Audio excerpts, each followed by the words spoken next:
Video کو زیادہ سے زیادہ شیئر کیجیے۔ آج کل کی ویڈیو ہے، 3 غیر مسلم لڑکوں نے مل کر کے کالج سے بچی کو بلایا اور اس کو مار کر کے اسکارپیو میں لے گیا، 3 دن ریپ کیا اور ریپ کرنے کے بعد اس کے جسم کو سریعام لے کر کے پھینک دیا۔ آئے دن یہ خبریں آ رہی ہیں۔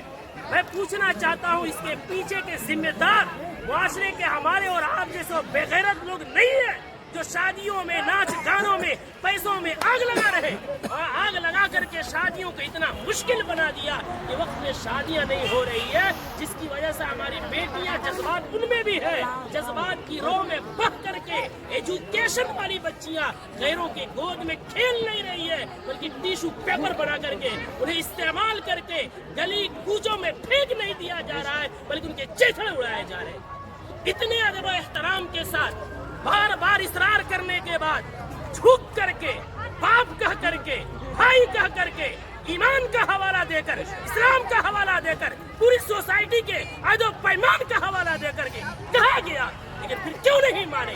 جرأت کی بات ہے، ہمت کی بات ہے۔ آخر وہ ہمت آئی کہاں سے کہ پورا معاشرہ بائیکاٹ کر رہا ہے، آپ ناچ لا رہے ہیں، چوک پہ نچا رہے ہیں، پورا بستی اس گناہ سے بچنا چاہتا ہے۔ خدا کا خوف کھائیں ہم لوگ، کل قیامت میں کیا منہ دکھائیں گے؟ پورے گاؤں میں نچاتے ہوئے لے کر آتے ہیں، مسجد کے سامنے سے لے کر آتے ہیں، پورے گاؤں میں۔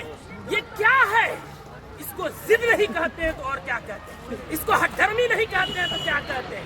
کون ہے وہ مولوی، کون ہے وہ عالم دین جس نے قرآن اور حدیث پڑھا ہے اور اتنی سختی سے منع کرنے کے بعد اس مجلس میں اس شادی میں ناچ گانا ہو اور وہ نکاح پڑھائے؟ اس کا قرآن اور حدیث اجازت دیتا ہے؟ میں تو احترام کرتا ہوں کہ انہوں نے پہلے ہی جو ہم سے محبت اور شفقت کے ساتھ اقرار کیا ہے۔ کون ہے ایسا جو جس مجلس میں ناچ ہو رہا ہو، جس اسٹیج میں ویشیوں کا دھندا چل رہا ہو، جس اسٹیج میں کھڑا ہو کر کے بہنوں کے پاؤں میں گھنگرو باندھا جا رہا ہو، ان کے سروں سے دوپٹے کھینچے جا رہے ہو، جس نکاح جو عبادت ہے اس عبادت کے اندر معاشرے کے لنگے اور لفنگے اور لونڈے عورتوں کے پیچھے تالیاں بجا رہے ہو، وہ نکاح میں کس مولوی کا علم اجازت دے گا نکاح پڑھانے کا؟ کون سی قرآن اجازت دے گی؟ کون سی حدیث اجازت دے گی؟ یہاں سب کلمہ پڑھنے والے ہیں، ہم مریں گے رب کے سامنے حاضر ہوں گے۔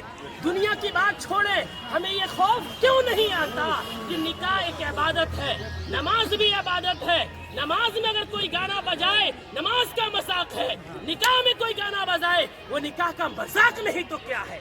جو مولوی قرآن کی آیت پڑھیں گے ان کا مذاق نہیں تو کیا ہے؟